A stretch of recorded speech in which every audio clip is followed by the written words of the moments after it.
Hi guys, I am Dr. Dana Ryan and I'm here with the amazing Susan Bowerman. Hi and everybody. We are here to talk about those New Year's resolutions and goals. So 3 weeks into the year, I don't know about you guys, but sometimes it's a little bit of a challenge getting over that hump and making those resolutions into habits. So today we wanted to just chat with you a little bit, touch base, see how you guys are doing with your resolutions. We're going to be taking questions as we go, so enter your comments below on Facebook or tweet us at Herbalife, and we'll make sure we get to your questions along the way. But just to get started, Susan, maybe you want to talk about, we know only about 9% of people actually stick to their goals. Maybe why do we think people have issues with that? Well, I think there's a number of things that happen, Dana. I think part of it is that, you know, in my experience and just talking to people when I used to do a lot of counseling was they would decide just to do a complete overhaul at the start of the year. So they would just tackle too much. They say, okay, I'm going to exercise more, I'm going to clean up my diet, I'm going to quit smoking, I'm going to stop sugar, you know, whatever it was. And they'd have this laundry list of things that they wanted to do. And you probably find people, same thing with exercise, right? That they just decide, oh, you know, somebody who's never been an exerciser, and then they make these promises that they clearly can't keep. Yeah. So I think that's one of the things that happens, and I think it's important for people to kind of look at that and say, well, now wait a second, you know, am I just trying to tackle too much? And I think in a lot of cases that's really what it is. For sure, and there's no reason why over time you can't accomplish all those goals, but the step-by-step approach is really going to be more successful in the long run, and it's going to be more motivational for you. If you can achieve little milestones along the way, you're going to keep going. Yeah, I think so too. And I think this is, you know, one of the points that you and I talked about before we sat down to do this is it's really about setting goals that are reasonable. Yeah. And I think that people sometimes don't understand what that actually means. And so let's just break that down really quickly. When you're setting a goal, and it doesn't matter what time of the year it is and what the goal is, whether it's a health goal, a nutrition goal, a fitness goal, goal in your lifetime, you have to really decide, number one, what's reasonable? What can you reasonably achieve? That's the first thing. Because if you set a goal that you really probably can't get to, you're just going to get frustrated. Tell yourself, no, that's something else I can't do. Right? So making it reasonable is really important. And the other thing is that you have to really define it specifically. Let me give you an example. Lots of people would, when I talk to them, they'll say, I'm going to not eat in restaurants so much because I know that that's really putting weight on me. It's like, well, okay, how are you going to do that? Do you have a plan for that? How often are you going to cook your meals at home? And you really need to define it that way. You can't just say, you know, I'm going to exercise more or I'm going to eat out less. You have to say, I'm going to bring my lunch to work 3 times a week, because that way you know that if you do that next week that you've actually met your goal, right? Absolutely. I mean, I think kind of what you were talking about, you have to find ways to make it systematic and measurable. So if we want to take an exercise example, say you have a goal of running a mile in 10 minutes. Okay, right now you can't run around the block. That's totally fine. You can get to that 10-minute mile, but just by saying, I'm going to run a 10-minute mile, you're going to get frustrated at week 2, week 3, when you're not quite there. So say, you know what, maybe in the summer, I'm going to get to that 10-minute mile. But by the end of January, I want to be able to run a mile in 12 minutes. Perfect, okay? End of January, check that off the list. Now, let's say February 15th. I'm going to try and run a mile in 11:45. Oh, you did it in a week and a half? Awesome. So now you've got this systematic way of approaching your goals where you can achieve things, accomplish them, and then before you know it, you're going to get to that 10-minute mile without getting frustrated along the way. Right. And so I think that just brings up another really important point, which is having a plan for how you're going to do it. So, you know, your example is really perfect. And then getting back to my example about, you know, taking your lunch to work, for example. I mean, then sometimes I would sit down with people and just break it down. It's like, okay, well, have you thought about what you're going to bring to lunch? Have you thought about when you're going to do the shopping and when you're going to do the preparation? Do you have, you know, an insulated lunch bag? I mean, all of those just like nitty-gritty things, because if you haven't planned and you haven't really figured out how you're going to do this, then it probably isn't going to happen, or it's not going to happen consistently. Yeah. So similar to your exercise example, if somebody, you know, is doing this, they have to figure out, okay, how am I going to make the time? Right. When am I going to set that time aside? Am I going to schedule that in my appointment book, which we often recommend? So you can see as we're talking, all of these things are really potential obstacles to people, right? For sure. Yeah, you want to make yourself excited about it too, right? Yeah. So getting new containers, or maybe getting new pots, pans to cook with. New workout clothes, New workout right? clothes, Yeah. exactly. You buy the new tennis shoes that you're like, I have one of those, they look really cute, I'm going to buy them and I'm going to go work out. Give yourself something to get excited about it. But also I think finding a way to make yourself accountable to the goals is also really important. So we all know, I think no matter who you are, you can think of someone that probably has a goal to lose weight, exercise more, eat better. Talk to them. Be open. You know, when it comes to exercise, find a buddy. I mean, I moved to LA 3 years ago. I didn't know anybody. I started making friends in my workout classes.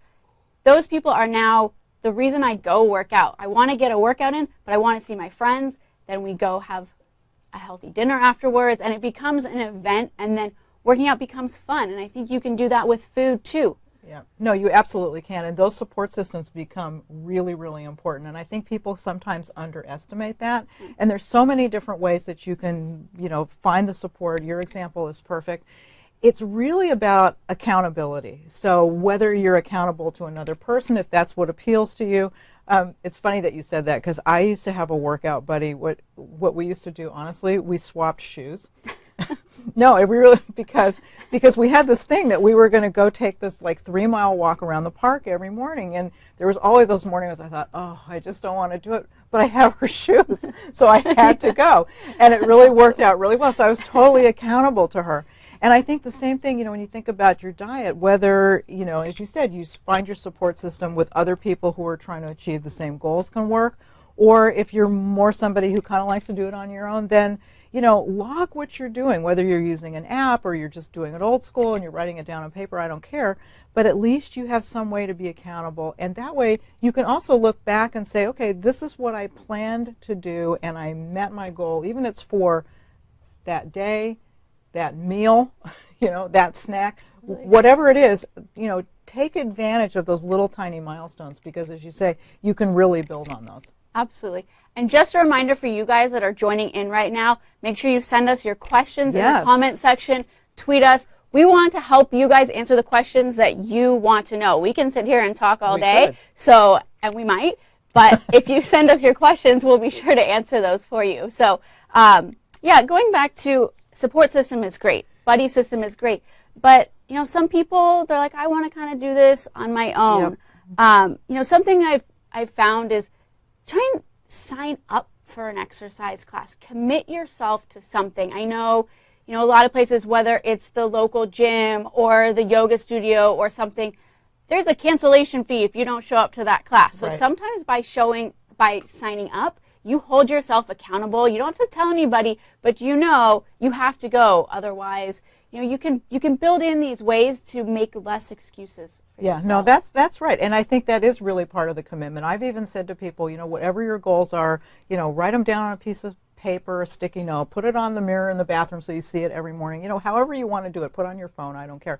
But just something so that you're just constantly reminded, I've made a commitment to myself to, you know, improve my health, to eat better, to get more exercise, whatever those specific commitments really are, just to remind yourself every day that you're really committed. And I think the one other point that we should talk about is that, you know, part of behavior change, there's one piece in that behavior change chain that people tend to ignore, and it's that piece that says you're going to have setbacks. Right? Absolutely. Okay. And I think that what happens is people go into these things, you know, full force, 100%. This is going to be great. You know, in 2 weeks, I'm going to be down X number of pounds. I'm going to be fit. I'm going to be buff, whatever. And then something happens and you get derailed, which is so normal. And I think that people also have to recognize that if you're trying to change a habit, and it's a habit you've had for years probably, it's going to take time, and you're going to more likely fall back into your old habits, you know, when things get stressful, something's going to get in the way, things are going to interfere. You have to not only anticipate that you're going to have a setback, but as you work through this process is figure out, well, how am I going to deal with that setback? So, for instance, with eating, you know, when people say, okay, you know, I'm going to pack my lunch every day, I'm going to cook dinner at night, every single night, I'm going to keep track of everything I'm doing, and then all of a sudden they have an event, or they go out to, to drinks with friends, and there's all that bar food, or so part of it is also thinking ahead of time and saying, okay, I have a dinner party to go to, or I'm going on a cruise, or whatever it might be that could be a setback, and thinking about, okay, how am I going to do that? Exactly. You know, and those are the kinds of questions we want from you too, because those are things we can talk about all day. I think it's huge, right? Acknowledging that it's a process, and no matter who you are. So my day-to-day job here is I work with our sponsor teams and athletes, and we have a group of guys that are training for the combine now. They're training for the biggest day of their lives, and they're coming into this training program, and they're having to change kind of how they work out, how they eat, how they sleep. All of these things are changing, and you have to tell them at the beginning, look, this is a process. This isn't necessarily going to be easy, but if you trust me and if you believe in the process, you're going to get where you want to be at the end. And it's no different. You might not be training for the Olympics. You might not be trying to run a marathon, but it's always going to be a process along the way, and acknowledging that. I think that's really important to know that it's not this miraculous thing that's going to happen overnight. And the journey itself can be fun and rewarding. And I'm so glad that you say that, because I always say to people it really is about the journey and it's not about the destination, because I think this is how everybody kind of figures out what's going to work for them. Because remember too that the new year, when you're making these huge goals for yourself, is don't make them short term. I mean, if you're trying to really improve your health and you're trying to get fit, this is a lifelong commitment, really. And so one of the things I've often said is that, eating is one of the good habits or healthy habits that we get to practice 3 or more times a day. So think about that too. It's like, how many times a day do you get to practice other healthy habits? It doesn't happen that often. And what that means is that, your day starts out great. Maybe, at some point during the day you don't do what you had planned to do. That's okay. You just pick up where you left off. Next meal, next snack, next workout. It's a process. And I mean, correct me if I'm wrong, but I mean, I've seen this with a lot of our athletes, is don't be afraid to try something new. Yeah. You might surprise yourself. I mean, I got a text from one of our players the other day. Hey, Dee, I tried that. I think it's called kale. I really liked it. I was scared of it, but I liked it. Right. So you never know. As you're going through this process, be open to new things and be willing to try new things. Maybe you don't like it. That's cool. You don't have to do that again or eat that again, but that's right. Have an open mind. And I think that point is also important, because what it's really saying is that it's really all about personalizing. Yeah. And so just because kale works for somebody else, or kale's on every menu and you can't get it down, there's plenty of other green vegetables you can eat. You just don't have to do that. And we hear about different diets that people go on, and it's really about finding your own way, because whatever you do while you're trying to change your behavior, and particularly if we're talking about weight loss, whatever you do that's going to help you lose weight, it's the exact same thing that's going to help you keep it off. Okay. So what you do while you're losing, you're just practicing for maintenance. Oh, yeah. So as you say, it really is kind of, figuring out your own path, and not only to your initial success, but also for your continued success. And I think, kind of figuring out, when it comes to the personalization, it's so important, right? And I think even sitting down and writing a couple things that motivate you, right? I know sometimes when you're exercising and you're working out and you're trying to go from being able to run 1 mile to being able to run 2 miles, if there's a certain thing that you can say to yourself that reminds you of why you're trying to make these changes and why it's important, it can really keep you going. And the thing about it is you want to make sure that it's positive. So in your head, you can, if you have the saying that you're going to say, I'm going to tell myself, don't stop, don't stop, don't stop, don't stop. When you're tired, your brain's going to hear, don't, or stop, stop, stop. Neither one you want to hear. So kind of come up with a few sort of mantras, if you will, that will help you as you're exercising to say, this is important because X, Y, Z, or maybe it's someone's name that motivates you, or maybe it's you know, a goal you have in life that motivates you. Write a few of those things down so that you can go to those in your brain when it gets tough. Right. And also, you know, it's not vanity to say, you know, my goal is to look better. There's nothing wrong with that. I mean, everybody wants to look as good as they can, right?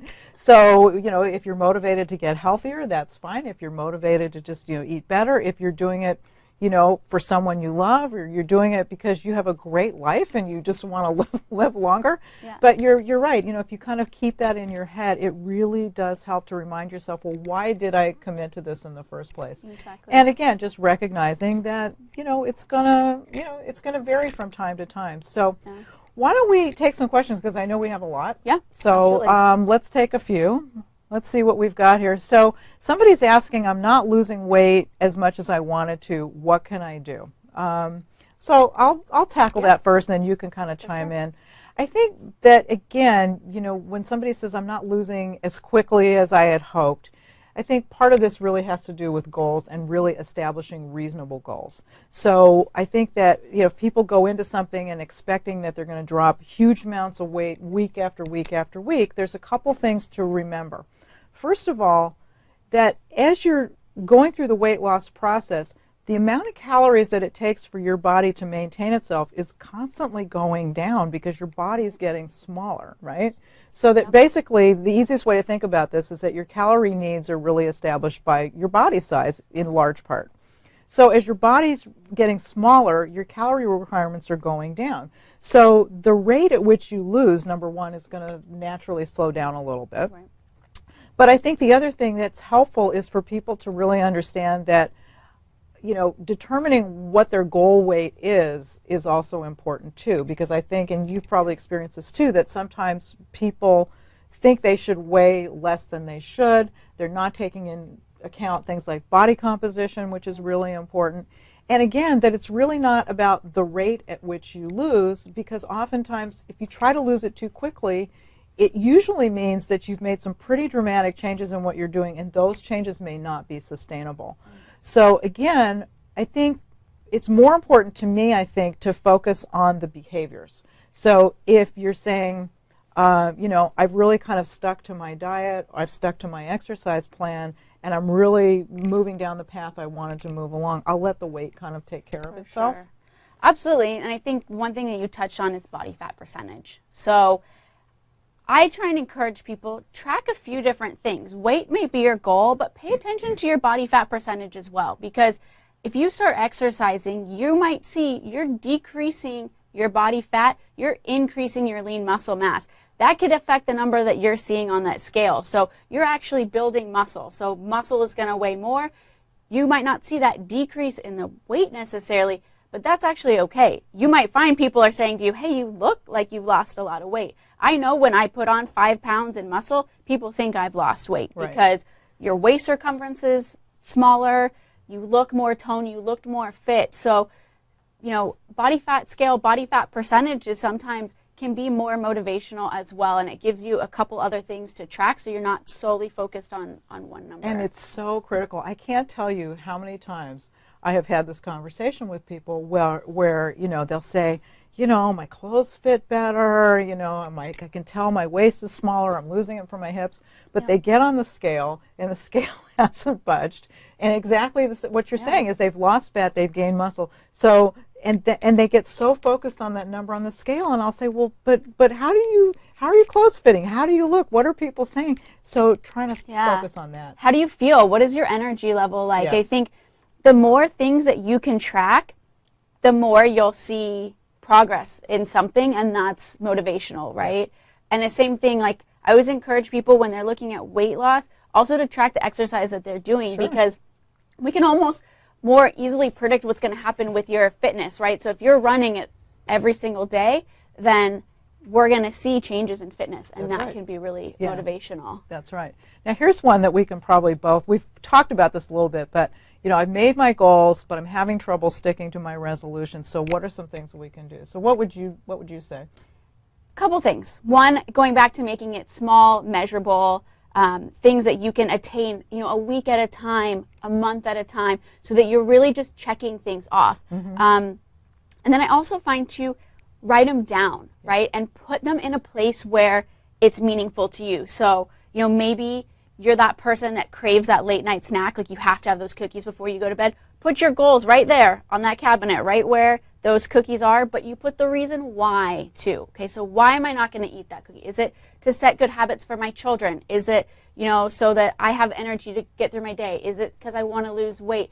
Put those goals somewhere that's very clear for you to see, whether it's going out the front door, so that it's always a constant reminder. Yeah, and I think this is something that can help people either for next year or any time that you really are going to set goals for yourself, is really figuring out, okay, like you said, let's make them specific, let's make them measurable, let's make sure that they're reasonable and they're things that I can actually achieve, and that I have a plan for achieving them, and that I'm not trying to tackle too much. So those are, I think those are really the keys to, you know, to recognizing that, you know, you do have to have a plan going forward as to how you're going to do this, and also that not sticking to them should be expected. That's going to probably happen. Yeah. And maybe what you need to do is just take a minute and reevaluate and say, well, maybe I did try to do too much. Maybe I should reset those. Right. And that's fine. You know, that's great. You know, you've evaluated, you're learning about yourself, what you can and can't do, which I think is really good. Yeah, absolutely. Here's one that says, I'm busy in the mornings. I never have time to cook breakfast. What do you recommend? That's all you. That's no, come on. You're the nutrition person too. So yeah, not having time to cook breakfast. There's a couple things I would say, and that is that, you know, I feel like breakfast is really, really important for a couple reasons. One is that, you know, the types of foods that we tend to eat in the morning sometimes are things that we may not get so much the rest of the day. So if you look at sort of typical breakfast foods, you know, dairy sometimes figures prominently, whether it's milk or yogurt, for example. Fruit is usually part of the day, sometimes in the morning. So just from a nutritional standpoint, it's important. It's also, you have to think about the fact that you haven't eaten since the night before. And if you're going to try to go all the way until lunch by skipping breakfast, it's a really, really long stretch, and your mental energy and your physical energy is really going to get in the way. So it doesn't need to be cooking breakfast or making a big deal, right? So, you know, protein shakes, of course, we talk about them all the time because they're just so easy. And it just takes a couple minutes. And even if you don't want to put it in the blender, you can just put it in a shaker cup. I like to put them in a blender because when I make a shake in the morning, I can put some fruits or vegetables in there, and I know that I'm just that much closer to meeting my fruit and vegetable for the day. But, you know, my other go-tos are things like, you know, yogurt with some fruit or cottage cheese with some fruit. It's like super easy for me to do that in the morning. I always have hard-boiled eggs in my refrigerator. I might grab one of those and a piece of fruit if I'm really in a rush. So don't feel like it has to be a whole cooked thing. But remember that if you're time strapped, there are other things that you can do. But try not to just power through the morning and wait until lunchtime, because that usually is going to backfire, right? Yeah, I mean, someone told me once, if you make a good decision at breakfast, it's much easier to make good decisions throughout the day. I think that's true. And I think it's true. Yeah. I mean, from a science perspective of giving yourself nutrients and energy to be able to get through the day, plus just knowing that you made a good, healthy decision in the morning, you've started your day off right. Absolutely have. And I think that's a really another good point, because if you think about it, you know, as I said, if you're trying to power through and then, you know, then the mid-morning comes, and then, oh, I'm getting really hungry, so then you go to the vending machine, or you find a donut, or you grab something off somebody's desk, and before you know it, it's like, okay, well, you know, I've already blown it, so I'm just going to let the whole day go. Yeah. And, you know, and that really doesn't set up a very good cycle. So I think it is really important. So one last thing I want to say about that, though, is that some people will say to me, I'm not hungry in the morning, and I understand that.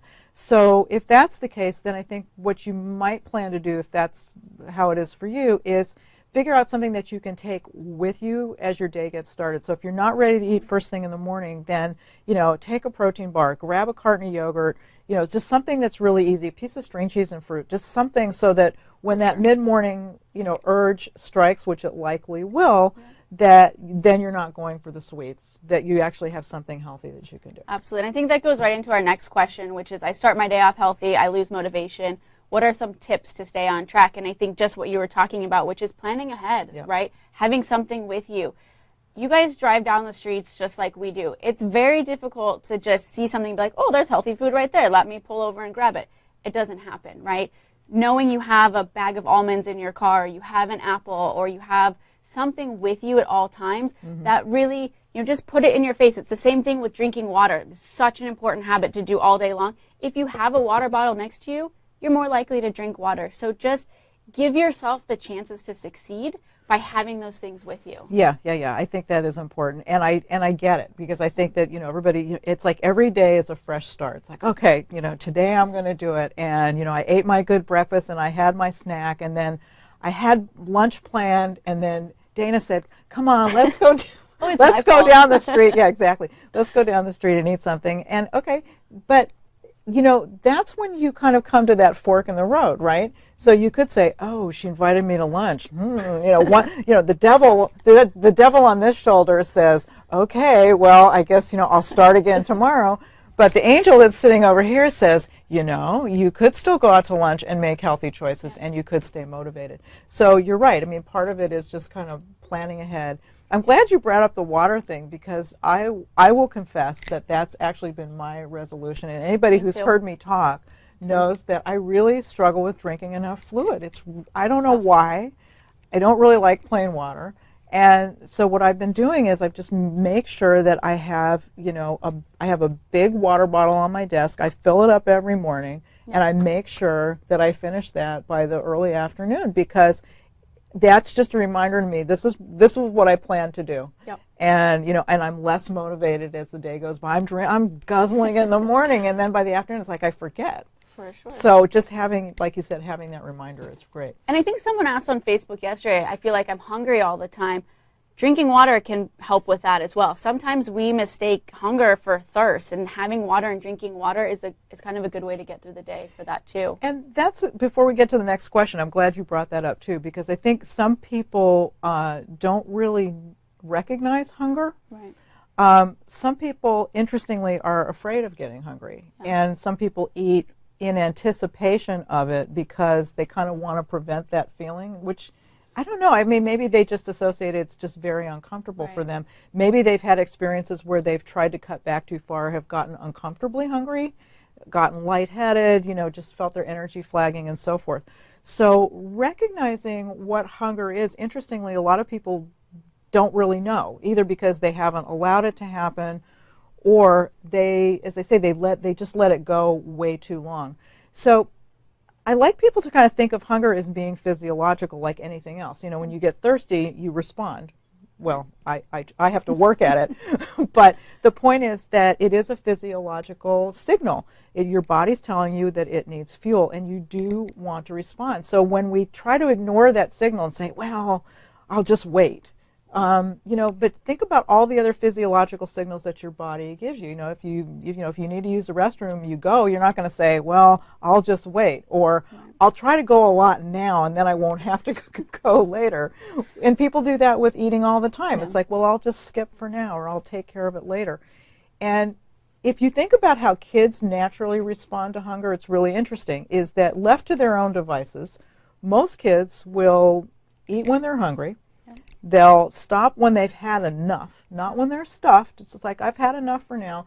And they don't really think about when they're going to eat next. They'll worry about it when the time comes. Right. And if we could be more aware of all of these signals that our bodies are giving us, whether it's hunger or thirst, or we need to rest, or we need to move, it would be, things would be a lot better. Absolutely. And I mean, we don't listen to ourselves sometimes. We get going, our days are so busy, we're running around, and sometimes we think we're hungry, we'll just grab something that's not good for us, and then we keep going. And I think one of the ways to kind of really help ourselves get through the day is making sure that we're putting healthy foods into our bodies. Right. So how would you suggest, I know one of the things that's difficult sometimes is getting fruits and vegetables in. How would you suggest people do that? This comes up all the time, and I think one of the first things I would say, because I think there's a misconception, is that a lot of the obstacle to eating enough fruits and vegetables sometimes is just convenience. Yeah. And people say, oh, I just don't like to prepare them, or I buy them and then they sit in the refrigerator and then they go bad and then I throw them away. And so let's just talk about frozen fruits and vegetables for a minute. So sometimes people have this perception that they're not as good for you, but in fact, fruits and vegetables that are frozen are processed very, very quickly after they've been picked. And what that means is that processing, that quick freezing process that they go through actually preserves nutrients. So if there's any one thing to remember is that frozen is great and they're super, super convenient. I always have lots of frozen fruits and vegetables in my refrigerator. So, I'll thaw out some fruits in the microwave really quickly and I'll put them, on my yogurt, or I'll just throw them into my shake. I always have frozen veggies to put into, a pasta sauce or a soup or a stew. And I think that another goal that you might think about is just, you may not do this right away, but I always say, well, try to have a fruit or vegetable every time you eat. Yep. And if you do that, by the end of the day, you've probably gotten all your servings. It's not that hard. So if you snack on baby carrots, or you put some fruit on your yogurt in the morning and you make a salad at night, pretty soon you're getting close. And, use some of those convenience things if they work for you.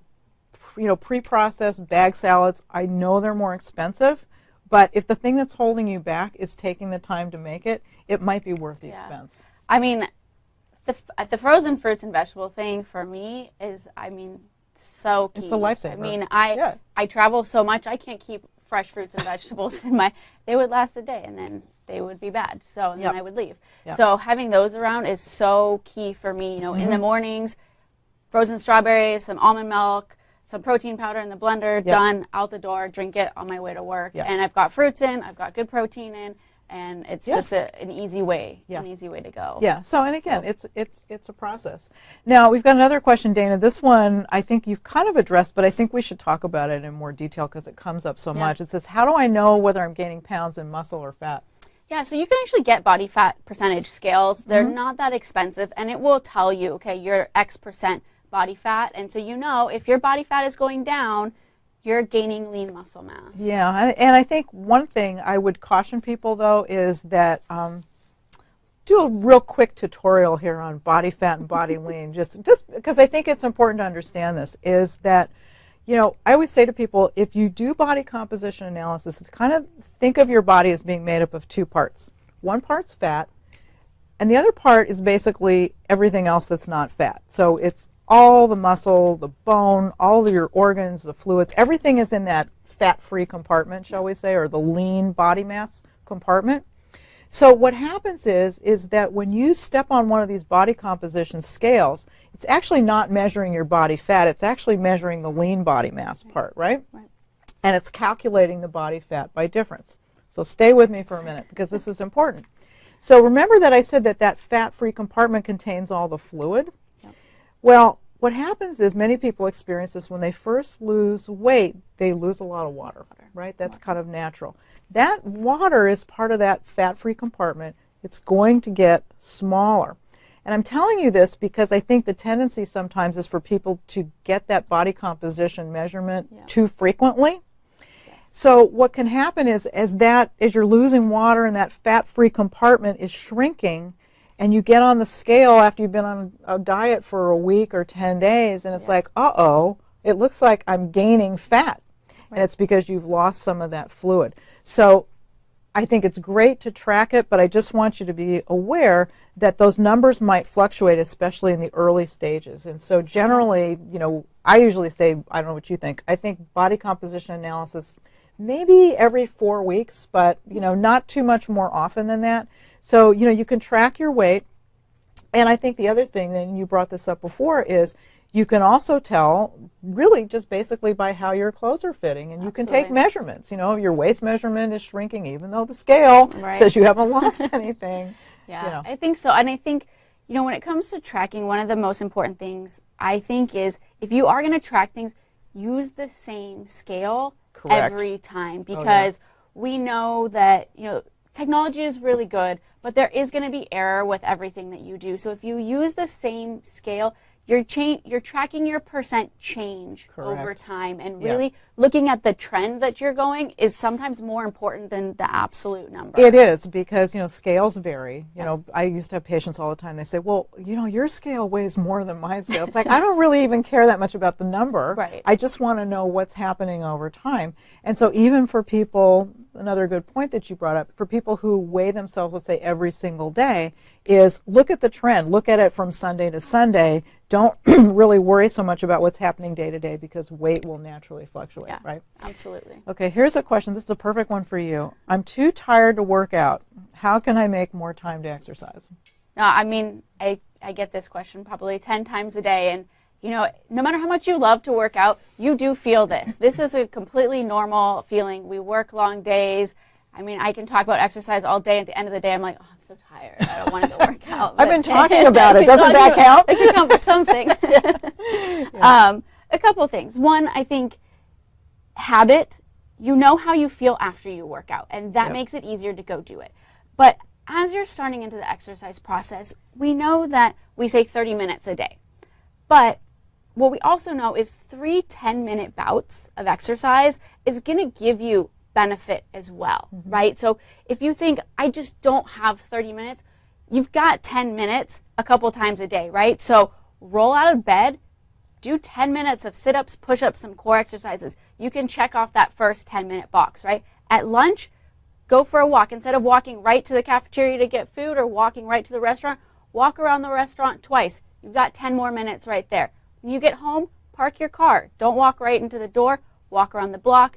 You've got another 10 minutes, okay? So all of a sudden, now you've taken that 30 minutes, broken it up throughout the day, and you did it. And I also think that sometimes, you know, you get started, you know, you start doing, I'm going to just do 10 minutes, and then it's like, okay, I'm into this, you know, and it ends up going a little bit longer. Right. And I know for me, I have to make time in the morning. If I don't do it in the morning, most of the time it's not going to happen unless I have like a scheduled class in the evening.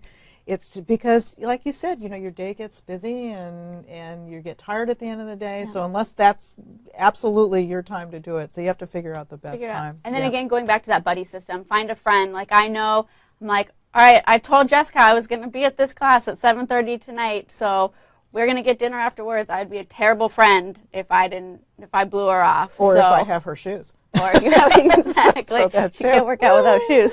Oh, here we've got a question from Nalita. I hope I said that right on Facebook, and she says, "Is there anything else I can drink besides water all day?" Well, I can speak to that because as a non-water lover, I'm sorry to confess.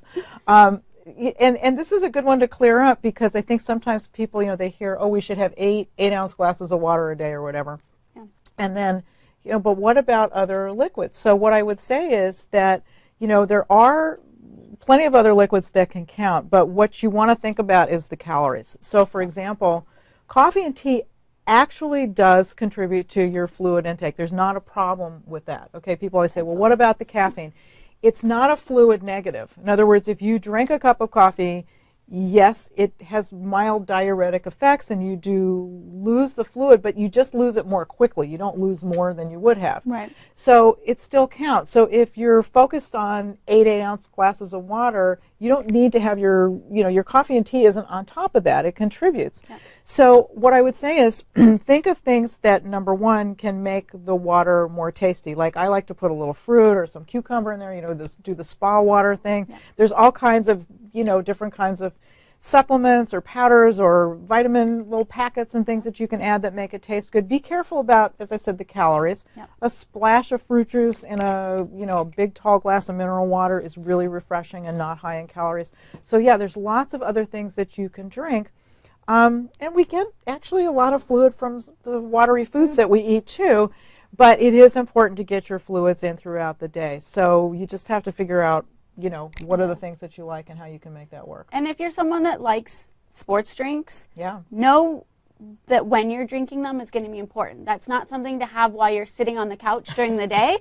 But if you're like, you know what, I'm going to go do a workout, a moderate to vigorous intensity workout in a half an hour, a sports drink, totally. Before that, that's going to be fine, you know, but just know it is going to contribute to your sugar and to your calories during the day. But if you have it before you work out, your body will utilize those sugars. Yeah, and if you're not using it for that purpose, you could dilute it a little bit, because sometimes just having a little bit of flavor in there, for me, that's the thing that really encourages me to drink it. So if I have a flavorful tea or if I put a little sports drink in the water, I'm good, and I know I'm going to drink more. For sure. Valerie Grace on Facebook says, can you share some ideas for simple, quick meals for busy families? Okay, well, this is something we could talk about all day long. And I think that this also comes back to what we talked about before, which had to do with planning. And, you know, meal planning is really, really challenging. You know, I raised a family and I was working and it was hard. So part of it was really being organized. So being organized to me meant kind of thinking ahead as to what was I going to prepare, at least maybe not for a whole week, but for a few days in advance. Making sure that, you know, my freezer was stocked with my frozen fruits and veggies and had some proteins in there, you know, some frozen shrimp or chicken breast or whatever it was. Making sure I had healthy staples in my pantry was really, really helpful. And the same thing in the refrigerator.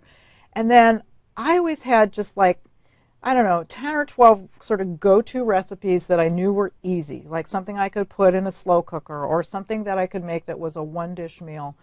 And I could just turn to those frequently because I knew everybody liked them. I knew I always had the staples, and that really helped.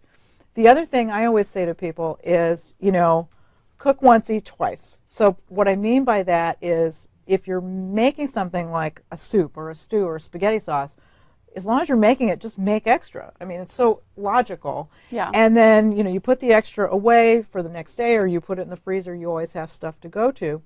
Or just even with ingredients, it's like if you're chopping an onion and your recipe says half an onion, chop the whole thing, put the rest away, and then tomorrow you can put it, you know, I don't know, what do you, I mean, I have the option. you're hardly ever home, so I don't know. Yeah. Yeah, I mean, it's the same thing. It's all about planning, right? It is. And, you know, living by yourself, I know there's probably a lot of people out there that live by themselves that know it can be a challenge. You don't want to buy, you know, 10 heads of lettuce because it's just you. So, you know, things like the frozen fruits and vegetables are key. You know, for me, I'll have, you know, some brown rice pasta around and I'll do just some spaghetti sauce with garbanzo beans in it or something like that. So I have some protein, things that aren't going to go bad that quickly, just so that, you know, it's easy. You don't have to stress about it. The last thing I want to do is like cook a big gourmet meal for me, myself, and I at night, and you know, just having those quick, easy things. But like I was saying, so if you've got your whole grain pasta, you've got your pasta sauce in the pantry, you've got a can of beans. It's like, okay, 5 minutes. 5 you can minutes, put something together. and you're done. Yeah, exactly. Yeah, which is really good. It's amazing. It's great. So, all right, guys. Well, I hope you enjoyed our chat. I think we have to wrap it up. I know I did too. But we're always here to answer your questions. So feel free, add some more comments onto this feed.